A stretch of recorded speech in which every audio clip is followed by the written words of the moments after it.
परिभवग्नमभिष्टदोहम्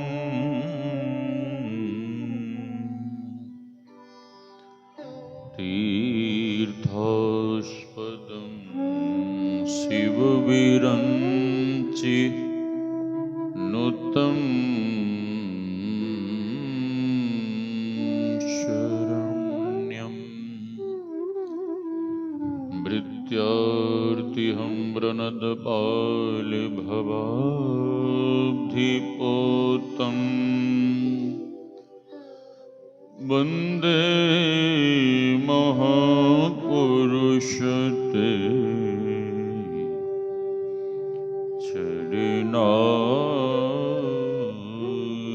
चरणारविन्दम्।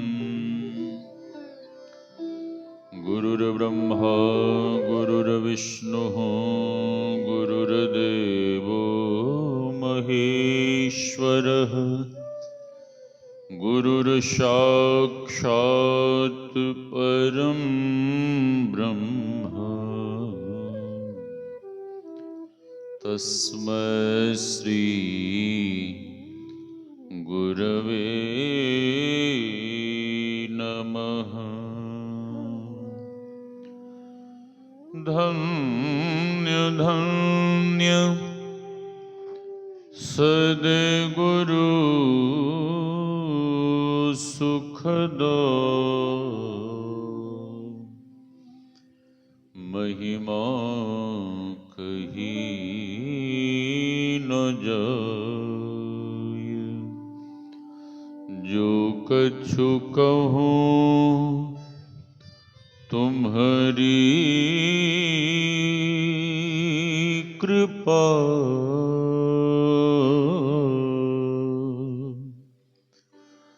मोते कछु न बसाय।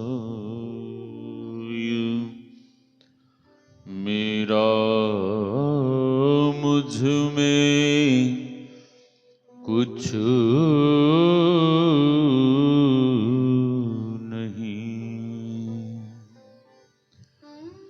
जो कुछ है गुरु तो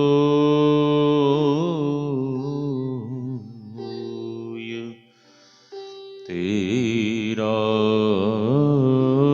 तुझको सौंपता प्रभु क्या लागेगा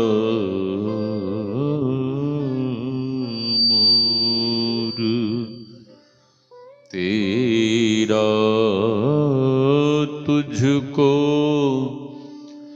सौंपता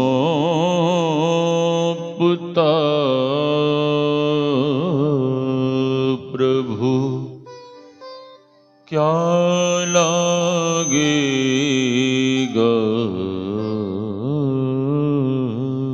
मोर।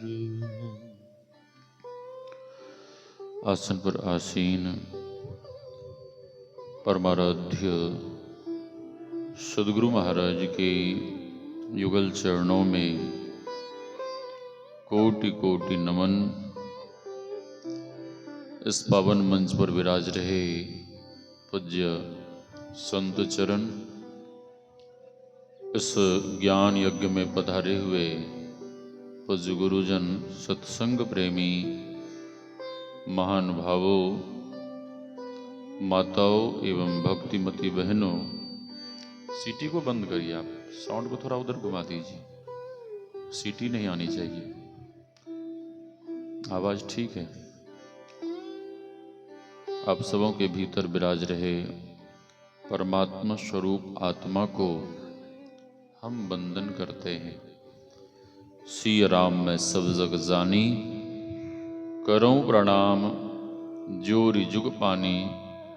यही भाव लिए हम आप सत्संग ज्ञान रूपी गंगा में अवगाहन कर अपने तन, मन और अंतःकरण को शुद्ध तथा पवित्र बनावें। उसके पूर्व हम आप उच्च स्वर में गुरुदेव भगवान के नाम का जय घोष करें। बोलिए श्री सद्गुरु महाराज की जय। आप सभी लोगों को विदित है कि यह सत्संग ज्ञान यज्ञ का आयोजन परमात्मा के प्रिय भक्त आदरणीय श्री सुरेंद्र बाबू के वर्षी के अवसर पर यह ज्ञान यज्ञ का आयोजन उनके दोनों लाडले लाल सुपुत्र परम आदरणीय श्री संजय बाबू और आदरणीय श्री चुन्नू बाबू, दोनों भ्राताओं ने मिलकर यह सत्संग ज्ञान यज्ञ का आयोजन संत महापुरुषों को बुलाकर आयोजित किया है।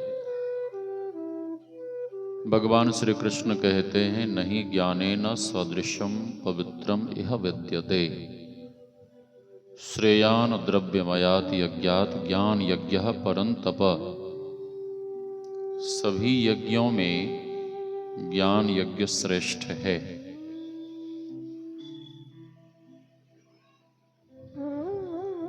आदरणीय श्री सुरेंद्र बाबू,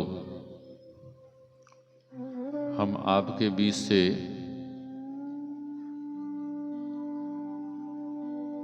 चले गए, शरीर गया, ठीक है, शरीर गया है, वे नहीं गए हैं। और वे जाते तो सत्संग नहीं होता यहाँ। हाँ, शरीर मरता है, शरीर के भीतर जो रहने वाला जीवात्मा प्रभु का अंश है। इसको और थोड़ा पीछे करिए ना, पंखा पीछे करिए। जीवात्मा की कभी भी मौत नहीं होती है।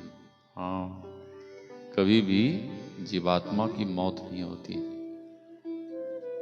भगवान श्री कृष्ण कहते हैं, वसांस जीर्णानि यथा विहाय नवानि गृह्णाति नरोपराणि तथा शरीराणि विहाय जीर्णानि अन्यानि संयाति नवानि देहि।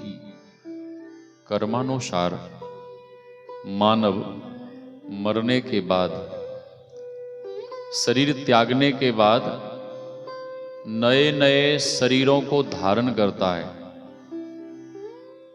लेकिन जीव की कभी भी मौत नहीं होती।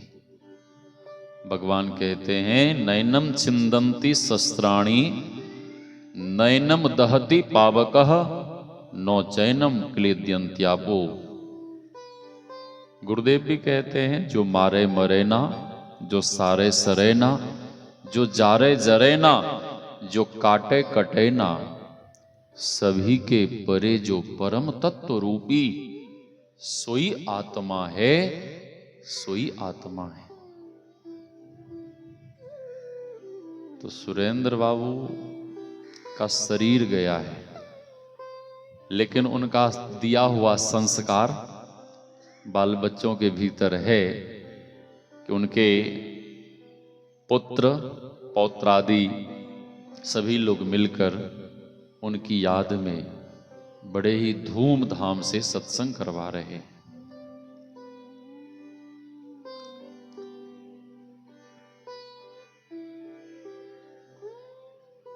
महाराज उत्तानपाद 70-75 साल के वृद्ध हो गए थे।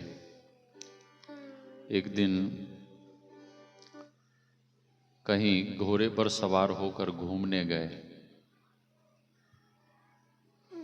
घूमते हुए उन्होंने एक नवयुवती को देखा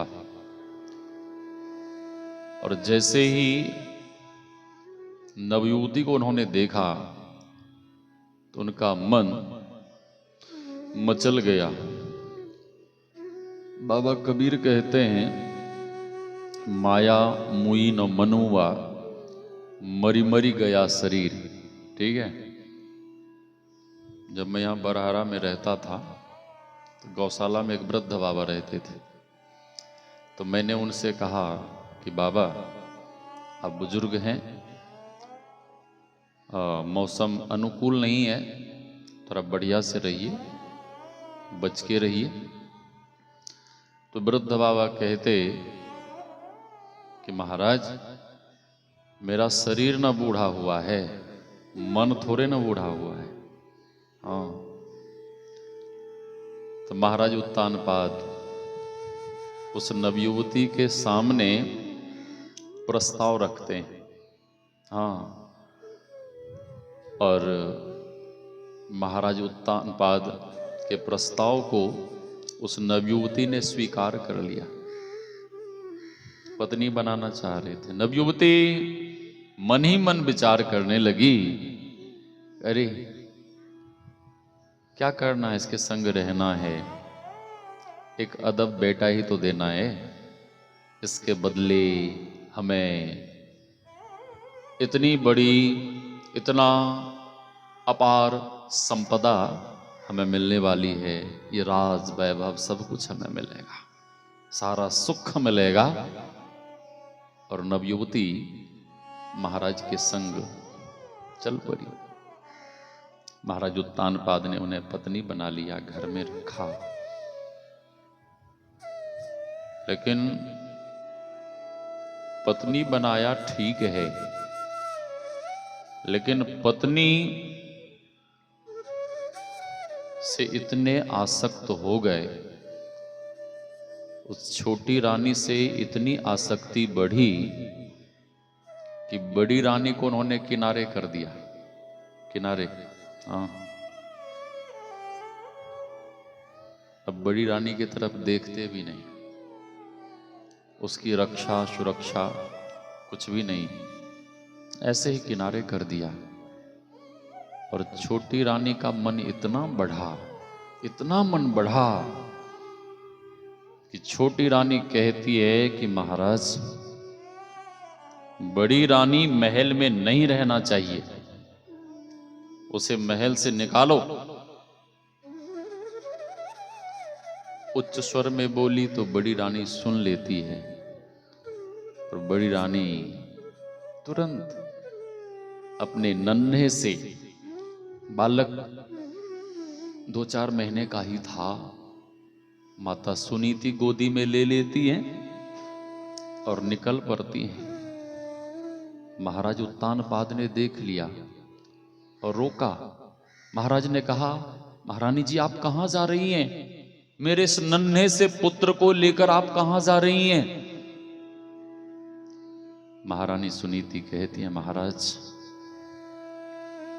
यहां का वातावरण ठीक नहीं है, यहां का माहौल परिवेश अच्छा नहीं है, और मेरा बच्चा ऐसे परिवेश में, ऐसे माहौल में, ऐसे वातावरण में रहेगा तो बिगड़ जाएगा। बात बिल्कुल सही है। आपका बच्चा जैसे बालकों के साथ, बच्चे लोगों के साथ खेलेगा, घूमेगा, रहेगा, वैसा हो जाएगा। हाँ। ये दारू पीने वाले बचपन से दारू नहीं पीते हैं। कुछ एक नशा आजकल चला है, क्या बोलते हैं, सेल्फी, क्या ना बोलता है, क्या बोलते हैं ये, हाँ क्या क्या बोलते हैं लोग। तो जन्म से कोई थोड़े न पीता है, जन्म के साथ तो बच्चा दूध पीता है, हाँ? न मांस खाता है, न मछली खाता है। लेकिन नशेड़ी लोगों के संग में रहते रहते नशा का सेवन करने लगता है। मांस मछली खाने वालों के संग करते करते मांस मछली खाने लगता है, अंडा खाने लगता है। तो पहले टेलीविजन में प्रचार आता था, संडे हो या मंडे रोज खाओ अंडे। एक संत ने कहा कि संडे हो या मंडे रोज खाओ अंडे, लेकिन अंत समय में यमराज के लगेंगे डंडे और मन हो जाएंगे ठंडे। हाँ, यमराज नहीं छोड़ने वाला है, यमराज नहीं छोड़ेगा। महाराज आप हमें मत रोकिए, जाने दीजिए। महाराज मैं इसे वन में लेकर जा रही हूं, जंगल में पर्णकुटी बनाकर रहूंगी, इसे दूर्वा का रस पिलाऊंगी। दूर्वा जो आप बैठे हैं ना बगल में, देखिए ना, दूर्वा दुबरी घास बड़ा पावरफुल होता है। जिसको बहुत कमजोरी हो गई है ना, 15 दिन इसे पीस कर पी ले तो जवान जैसे ताकत आ जाएगी। इतना पावरफुल होता है ये दूर्वा घास। हाँ, दूर्वा का रस पिलाऊंगी, इसे यजन सिखाऊंगी, मैं इसे ज्ञान दूंगी, मैं इसकी गुरु बनूंगी और इसे सुसंस्कारों से इतना संस्कारित कर दूंगी। महाराज आप अपने पुत्र को जैसा बनते हुए देखना चाहते हैं वैसा ही बनाकर पुनः लाकर आपको सौंप दूंगी। महाराज कुछ नहीं बोल पाए। महारानी लेकर निकल पड़ी। जंगल में पर्णकुटी बना के रहती, दूर्वा का रस पिलाती। बालक धीरे धीरे बड़ा हुआ, खेलने लगा। जंगल में किसके साथ खेलेगा? श्री सद्गुरु जंगल में किसके साथ खेलेगा? जो जंगल में रहने वाले बालक हैं, भील कोल किरात के बच्चे, उनके संग खेलता। लेकिन एक दिन भील बालकों ने कहा कि ए बालक, तेरे से मेरा रंग मिलता नहीं, तू गोरा मैं काला। हाँ, अरे यहां तक कि तेरे कुल गोत्र का पता नहीं है, यहां तक कि तेरे पिता का भी पता नहीं है। अरे जब हम लोग चोर बनते हैं तो तू सैनिक बनता है, हम लोग सैनिक बनते तू सेनापति बनता है, सैनिक सेनापति हम लोग बनते हैं तो तू राजा बनता है, तू मुझ पे शासन करेगा। जा, तू पहले अपने कुल गोत्र और अपने पिता का पता कर आ, फिर मुझ पे शासन करना। आपको कोई कह दे कि तेरे बाप का पता नहीं है तो कितना दुख होगा? हाँ, कितनी तकलीफ होगी कि ये कह रहा कि तेरे पिता का पता नहीं है। बालक को बड़ा दुख हुआ कि बात तो बिल्कुल ठीक कह रहा है, मेरी मां मेरे संग रहती है लेकिन मेरे पिता का तो आज तक पता नहीं है। बालक दुखी होकर रोता हुआ मां के पास गया और मां से कहता है कि मां, मैं किस कुल गोत्र का और मेरे पिता कौन है? मां समझ गई कि अब मेरा बेटा दूध पीने वाला नहीं है, अब मेरा बेटा बड़ा हो गया है, अब इसे विद्या बुद्धि हो गई है और ये अपनी बुद्धि लगा रहा है कि मेरी मां है तो मेरे पिता कहाँ है, कौन है? मां समझ गई कि अब इसे बताना ही पड़ेगा। मां बालक के हाथ को पकड़ लेती है और लेकर निकल पड़ती है। एक बहुत बड़े ऊंचे पर्वत पर लेकर जाती है, पहाड़ के ऊपर बहुत बड़े पर्वत पर लेकर पहुंच जाती हैं और माता सुनीति उस बालक से कहती हैं कि ऐ मेरे लाल, वो देख, वो ऊंचा राज भवन राज महल और वो ऊंचे परकोटे और सबसे ऊपर जो केसरिया रंग का ध्वज फहरा रहा है, इतना कहना था कि बालक बोल उठा कि मां, वो तो महाराज उत्तानपाद का महल है। हाँ, मां पूछती हैं क्या तू जानता है? हाँ मां, मैंने गुरुजनों से सुना है कि वे बड़े ही धर्मात्मा राजा हैं, बड़े ही तेजस्वी यशस्वी राजा हैं। हाँ, सम्राट हैं मां। गुरुजनों ने हमें बताया। मां पूछती हैं कि और क्या जानता है, और तो बता। बालक कहता, मां मैंने सुना है कि उनकी दो रानी हैं, दो पत्नी। छोटी रानी के संग वे महल में रहते हैं और बड़ी रानी अपने नन्हे से पुत्र के साथ कहीं वन में रहती है, वन में। हाँ, मां पूछती हैं वन में रहती हैं, उसके पुत्र का नाम क्या है? बालक कहता, मां मैंने सुना है कि उसका बालक भी बड़ा ही तेजस्वी है, बड़ा ही यशस्वी है, बड़ा ही दृढ़ निश्चयी, दृढ़ प्रतिज्ञ, धैर्य वाला है। हाँ, और मां की आज्ञा में रहता है। क्या बोला बालक?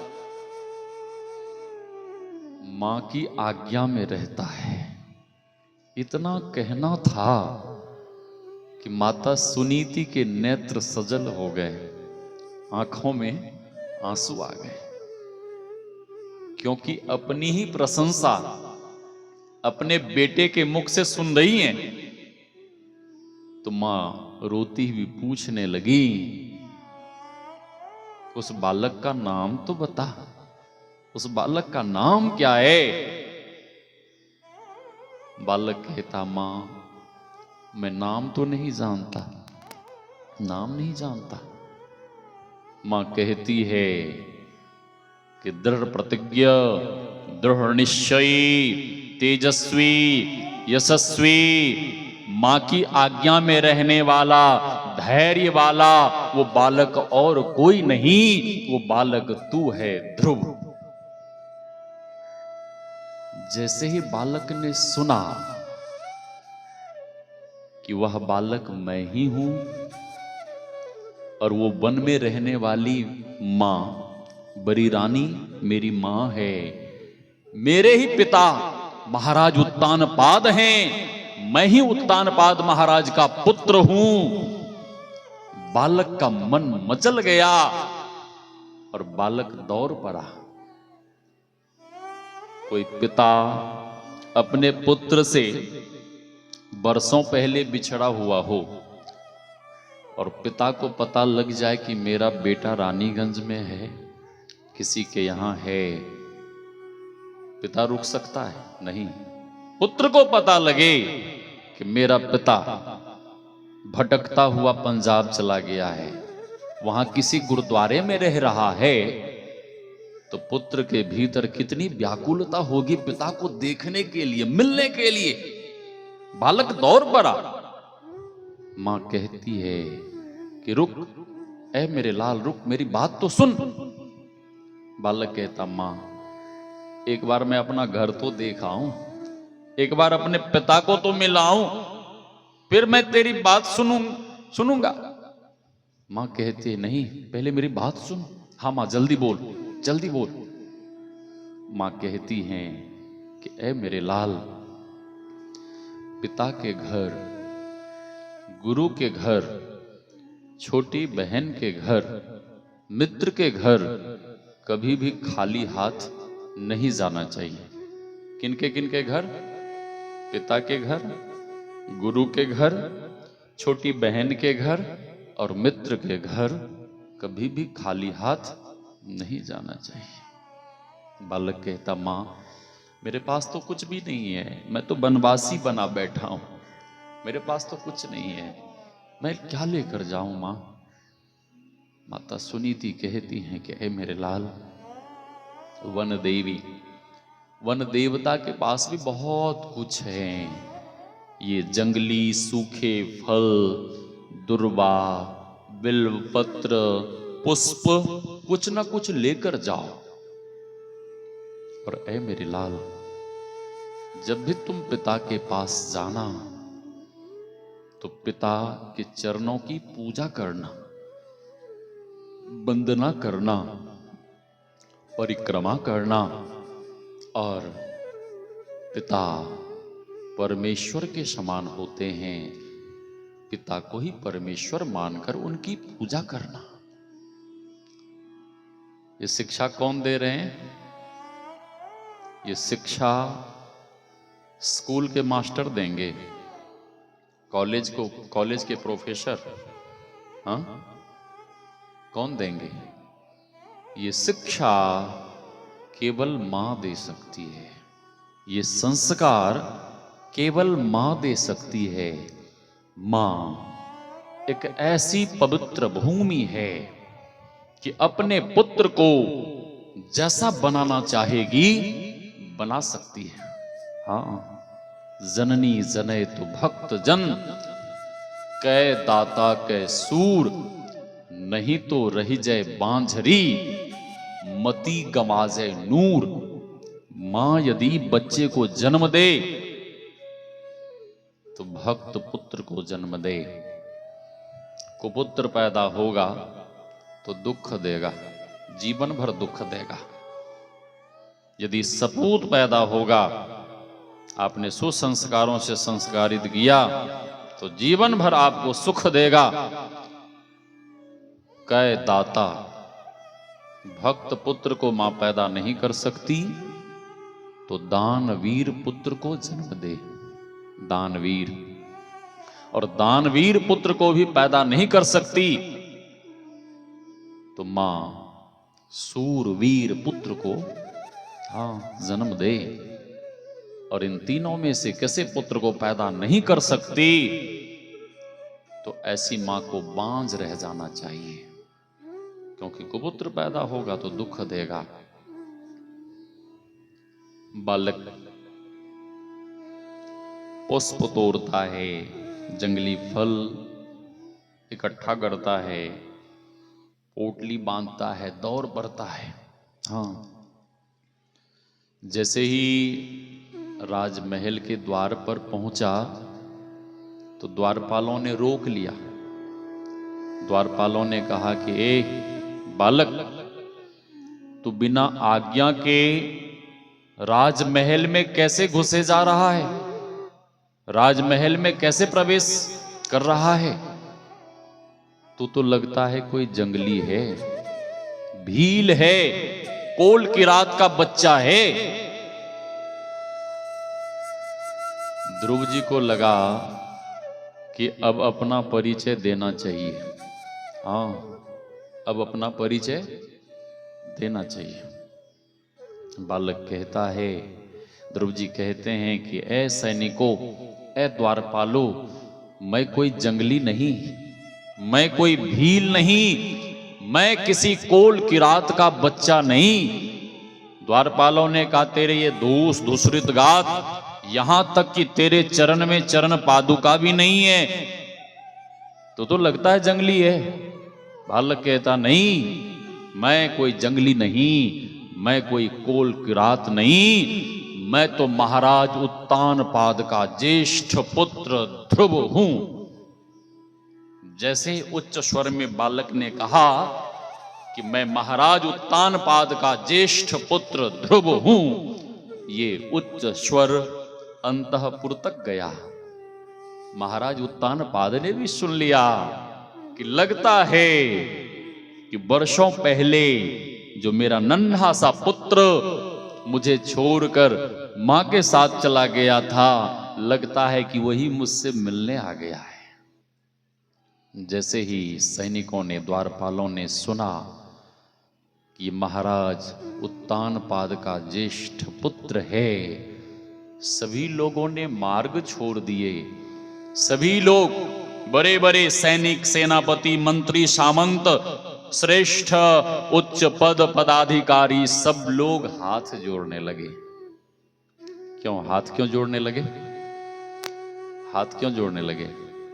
इसलिए कि सभी लोग समझ गए कि आने वाले समय में यही युवराज बनेंगे, राजा बनेंगे। सभी लोगों ने हाथ जोड़ लिए। बालक दौड़ता हुआ पिता के चरणों में साष्टांग दंडवत प्रणाम करता है, पिता के चरणों की पूजा करता है, वंदना करता है, परिक्रमा करता है और हाथ जोड़कर पिता के सामने खड़ा हो जाता है।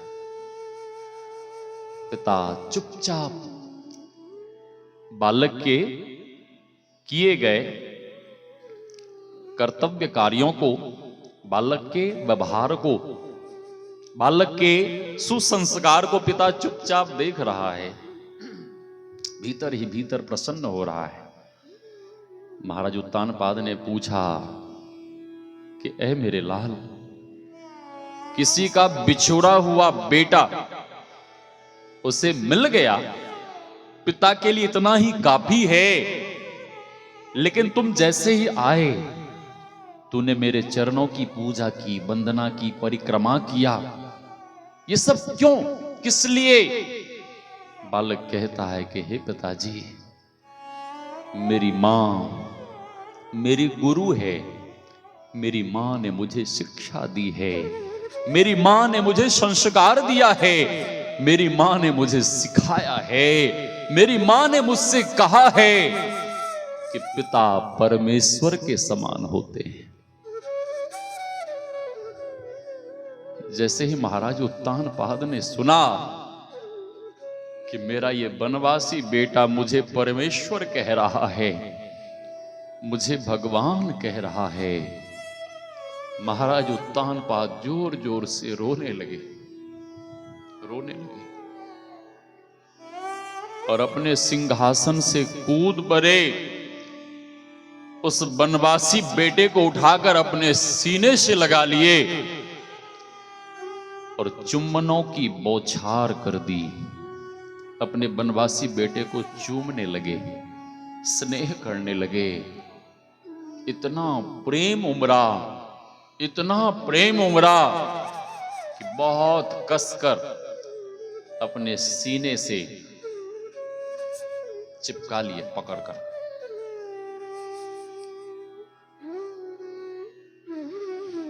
यह प्रेम भरा दृश्य, ये पिता पुत्र के मिलन का दृश्य, ये आनंद भरा दृश्य देखकर हम आपको खुश होना चाहिए कि नाराज होना चाहिए? खुश होना चाहिए। लेकिन जो दुष्ट लोग होते हैं ना, जो दुष्ट होते हैं, उन्हें प्रसन्नता नहीं होती है। हाँ, आपको देखेगा कि भाई भाई में बहुत प्रेम है, तो दुष्ट लोग भाई भाई के प्रेम को तोड़ना चाहते हैं और सबसे पहले तोड़ने वाली तो देवी बाहर से आती है, दूसरे घरों से, अलग अलग घरों से। विवाह के बाद जो देवियां बाहर से आती हैं ना, अलग अलग घर से, सबसे पहले तो वो तोड़ना चाहती है भाई भाई को। बचपन में कितना प्रेम, कितना स्नेह, एक संग खाना, एक संग खेलना, एक संग उठना बैठना, कितना स्नेह, कितना प्रेम, कितना आनंद। और शादी के बाद क्या हो गया? विवाह के बाद क्या हो गया कि एक ही घर में दो दीवारें। जो बाहर से देवियां आती हैं ना विवाह के बाद, जिसको पत्नी बोलते हैं आप लोग, उतना बढ़िया बढ़िया अपने पतिदेव के कान में मंत्र बोलती हैं कि पतिदेव के खोपड़ी को खराब कर देती हैं और भाई भाई में बैर पैदा कर देती हैं, भाई भाई में दुश्मनी, एक दूसरे के दुश्मन बन जाते हैं। तो तो जो भी बाहर से देवियां आती हैं उनसे हमारा निवेदन है कि भाई भाई को मत तोड़ो, भाई भाई के प्रेम में दरार पैदा मत करो। ये आनंद भरा दृश्य देखकर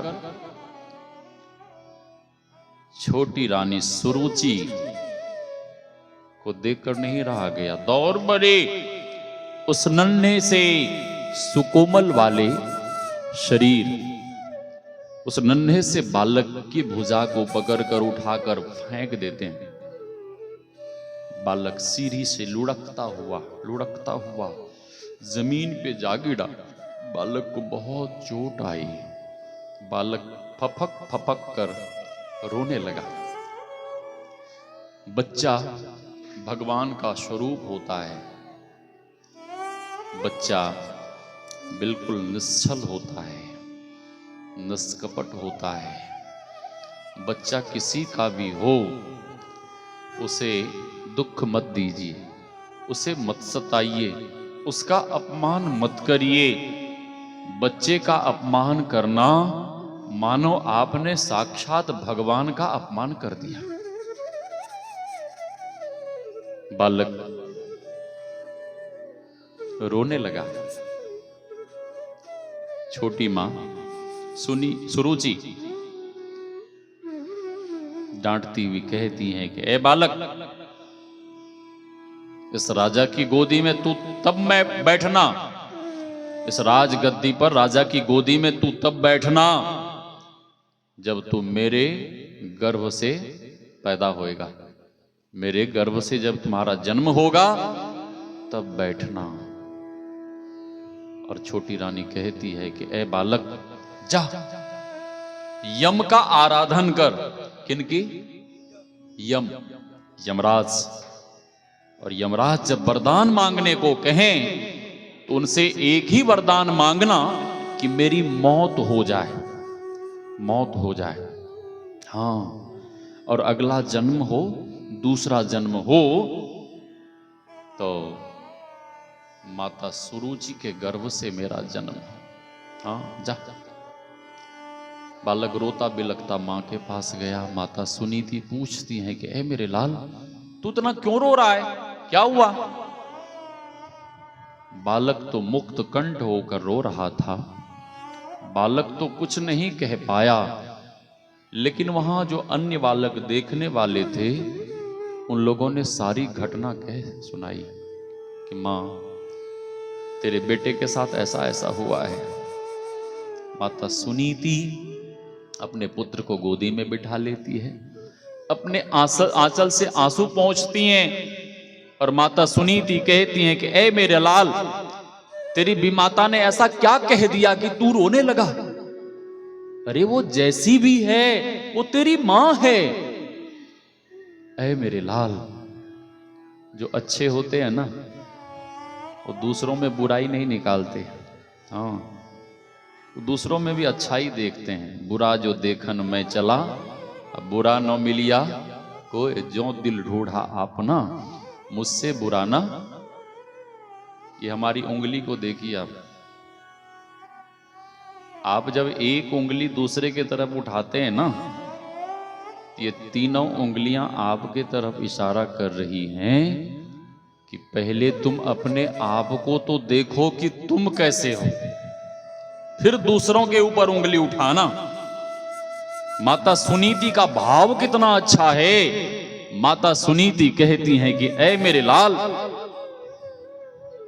तेरी छोटी मां ने ऐसा क्या कह दिया? अरे मैं तो ठीक ठीक इस जागतिक पिता से भी परिचय नहीं करा पाई, लेकिन तेरी विमाता ने, तेरी सौतेली मां ने तो उस परम पिता का परिचय करा दी, पता बता दी। इस जागतिक पिता की गोदी में तू कब तक बैठेगा? जा, वन में चला जा, तप कर। बालक पूछता, मां कहां मिलेंगे? वे परम पिता कहां मिलेंगे? मां कहती हैं कि वे परम पिता वन में मिलेंगे, जाकर तप कर, उधर तुझे परम पिता मिलेंगे। मां का आशीर्वाद लेता है, बालक निकल पड़ता है। कहां? वृंदावन। यमुना के किनारे, और वहीं वन में रहकर वन में जा ही रहे थे कि उधर से देवर्षि नारद जी महाराज आए। उन्होंने निरीक्षण किया, परीक्षण किया, और परीक्षा में बालक पास हो गया तो नारद जी समझ गए कि चेला पक्का है, ये घर लौटने वाला नहीं है। तो नारद जी ने दीक्षा दी और बालक वहीं तप करने लगा। जैसे योग की बात हम आप सुन रहे थे, आंतरिक योग साधना करने लगा। मैं वही सुनाना चाह रहा हूं जो आप सुन रहे थे।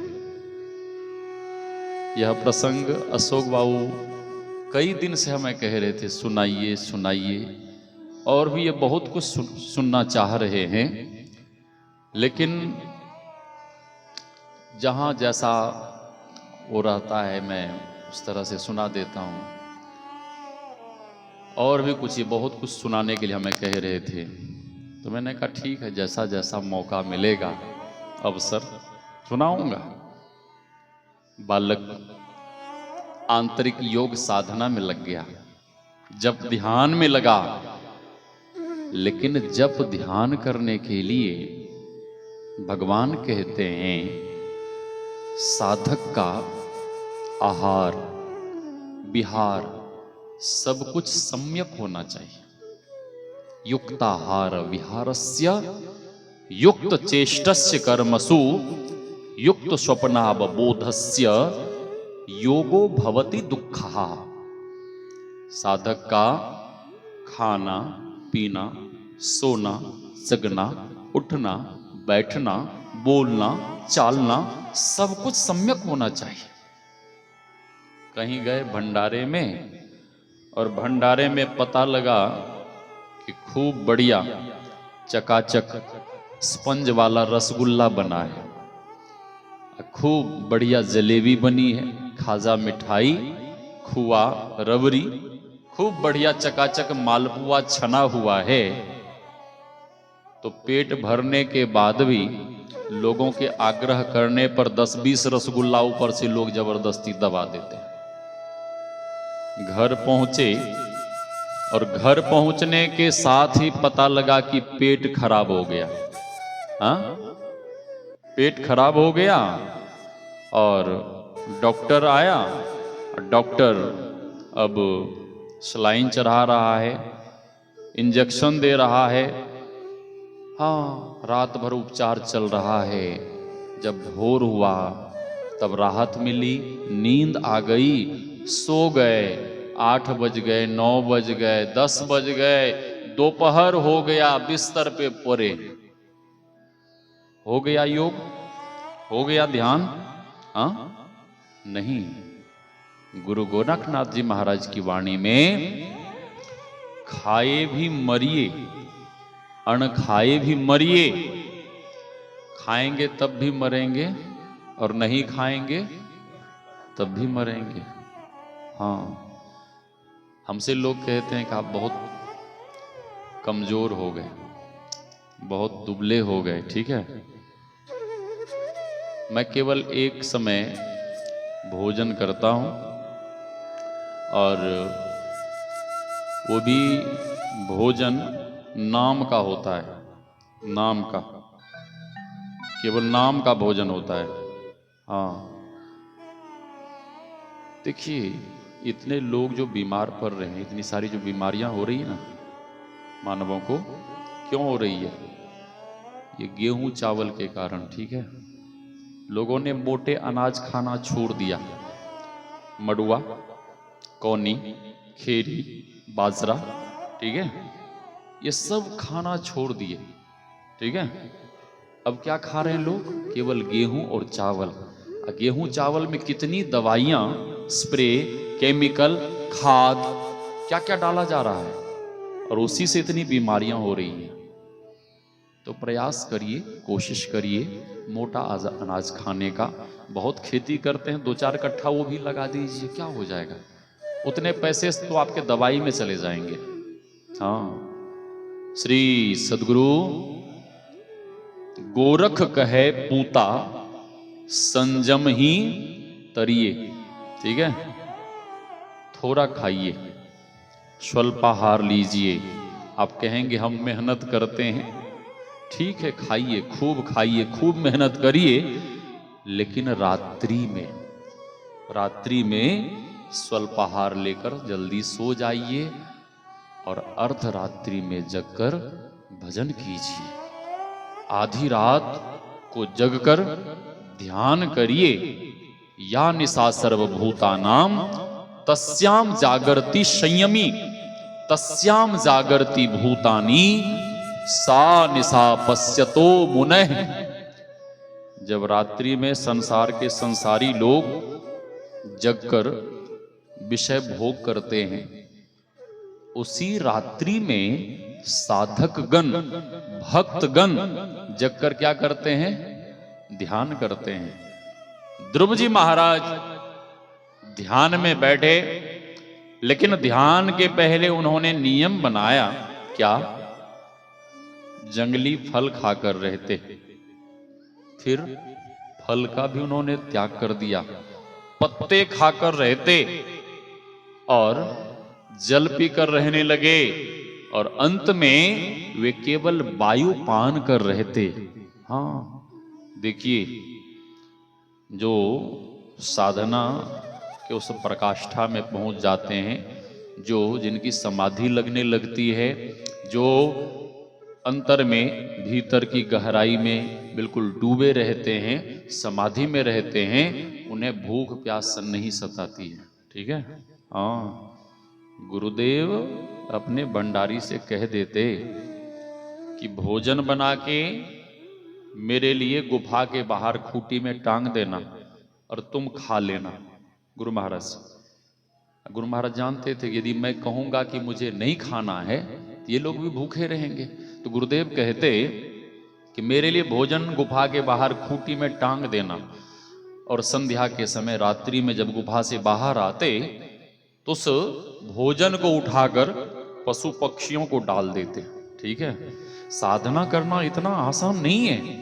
आपको साधना करनी है तो नियम बनाइए जीवन में। आपका सब कुछ युक्त होना चाहिए। आप अपने को जब तक नियम में नहीं रखेंगे तब तक साधना नहीं होगी।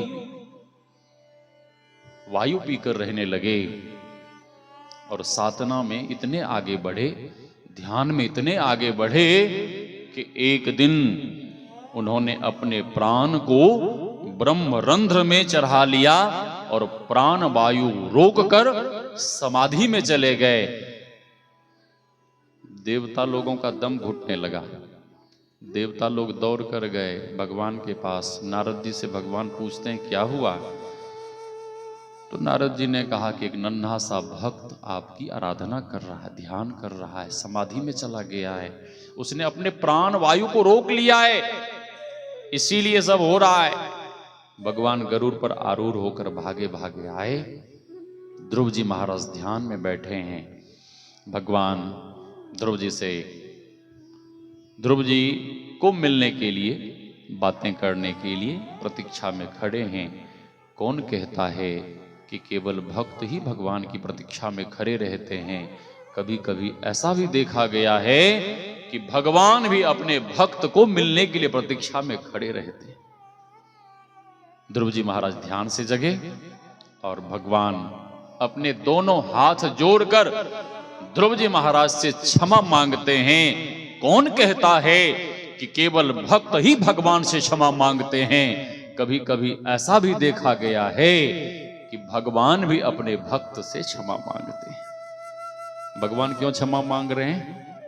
भगवान कह रहे हैं कि वत्स, मुझे आने में बहुत देरी हो गई, मुझे आने में बहुत विलंब हो गया, मुझे तो बहुत पहले आ जाना चाहिए था, जब तुम्हें तुम्हारी विमाता ने तेरा अपमान किया था।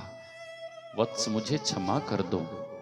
ध्रुव जी महाराज मन ही मन विचार करने लगे कि गुरुजी ने तो कहा था कि भगवान आएंगे। ध्रुव जी महाराज साष्टांग दंडवत प्रणाम करते हैं भगवान को, और ध्रुव जी महाराज विचार करने लगते हैं कि गुरुजी ने तो कहा था कि भगवान आएंगे, दर्शन देंगे, लेकिन मैंने ये नहीं पूछा कि भगवान के आने के बाद उनकी स्तुति कैसे की जाती है। मुझे तो कुछ आता जाता है नहीं।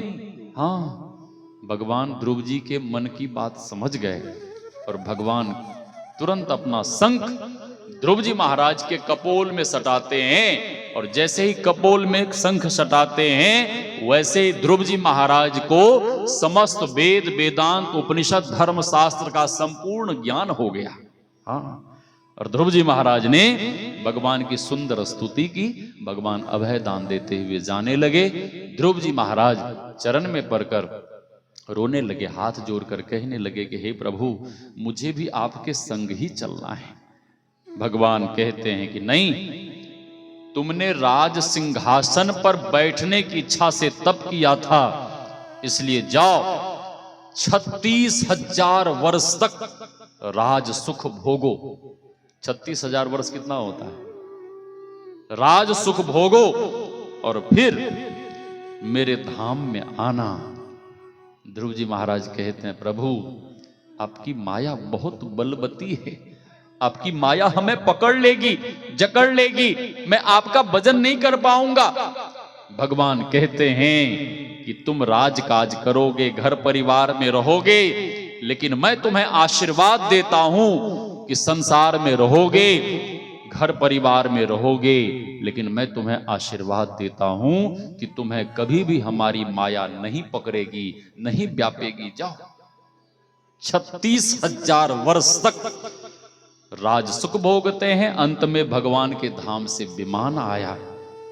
भगवान के पार्षदों ने कहा कि ध्रुव जी महाराज विलंब मत करिए, जल्दी चलिए, भगवान आपकी प्रतीक्षा कर रहे हैं। भक्त को प्रतीक्षा करते हुए तो आपने सुना होगा, हाँ? लेकिन भगवान को प्रतीक्षा करते हुए आपने नहीं सुना होगा। भगवान के पार्षदों ने कहा कि भगवान आपकी प्रतीक्षा कर रहे हैं, चलिए। ध्रुव जी महाराज बैठ गए, विमान आकाश में उड़ने लगा, लेकिन ध्रुव जी महाराज उदास हैं, ध्रुव जी महाराज दुखी हैं, उनका चेहरा मायूस है। भगवान के पार्षदों ने कहा कि ध्रुव जी महाराज आप इतने दुखी क्यों हैं, उदास क्यों हैं? ध्रुव जी महाराज कहते हैं क्या कहूं, जल्दी जल्दी में मैं विमान में बैठकर भगवान के धाम तो जा रहा हूं, लेकिन मेरी मैया तो घर में ही रह गई। मेरी मैया का कैसे उद्धार होगा, मेरी मां का कल्याण कैसे होगा? भगवान के पार्षदों ने कहा कुलम पवित्रम जननी कृतार्था वसुंधरा पुण्यवती च तेना अपार संबित सुख सागरेश्मिन लीने परे ब्रह्मण्यस्य चेता। भगवान शंकर कहते हैं सो कुल धन्य उमा सुनु जगत पूज्य सुपुनीत जेहि रघुवीर परायण जेहि नर उपज विनीत।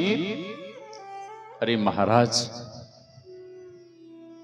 जिस कुल में आप जैसे संत का, आप जैसे भक्त का जन्म होता है, उस कुल की एक पीढ़ी को कौन कहे, उस कुल की तो 7-7 पीढ़ियां तर जाती हैं। महाराज आप केवल अपनी मां के लिए सोच रहे हैं, जरा सामने तो देखिए। और ध्रुव जी महाराज ने जैसे ही सर उठाकर सामने देखा तो ध्रुव जी महाराज प्रसन्न हो गए। ध्रुव जी महाराज ने क्या देखा कि मेरे विमान से भी आगे आगे मेरी माता का विमान जा रहा है।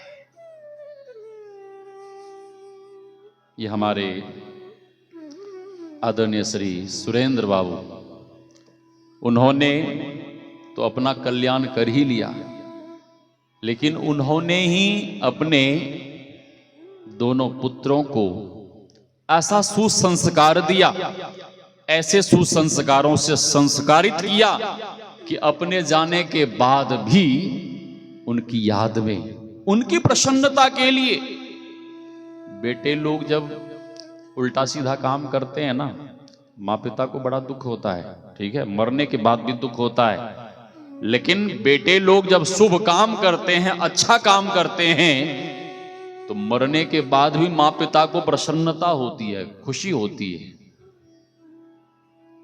तो मैं कह रहा था कि उन्हीं के कल्याण के लिए, आत्म शांति के लिए, प्रसन्नता के लिए इनके दोनों सुपुत्र संजय बाबू और चुन्नू बाबू, दोनों भ्राता इनके बाल गोपाल पूरे परिवार के लोग मिलकर यह सत्संग ज्ञान यज्ञ का आयोजन इन्होंने आयोजित किया है। और यह ज्ञान यज्ञ संभवतः अपराह्न काल तक चलेगा, नहीं अपराह्न काल में भी है। तो अधिक नहीं कहते हुए आदरणीय श्री सुरेंद्र बाबू के लिए मैं गुरु महाराज से प्रार्थना करता हूँ कि वे जहाँ कहीं भी होंगे, हे गुरुदेव आप अपने चरण शरण में लगाकर रखने की कृपा करेंगे, आप अपनी प्रेमा भक्ति प्रदान करने की दया करेंगे और उनके दोनों बालकों के लिए, पूरे परिवार के लिए और उनके भ्राता के लिए, क्या नाम है बाबा का? हाँ, देवेंद्र बाबू, आदरणीय श्री देवेंद्र बाबू उन्हीं के भ्राता हैं। हाँ, और बाल गोपाल के लिए, पूरे परिवार के लिए, आप आए हुए तमाम गुरुजनों के लिए, माताओं बहनों के लिए तथा समस्त ग्रामवासियों के लिए मैं गुरु महाराज से प्रार्थना करता हूँ आप सबों का जीवन सुखद, समृद्ध एवं भक्ति में बने। इसी शुभकामना के साथ बोलिए श्री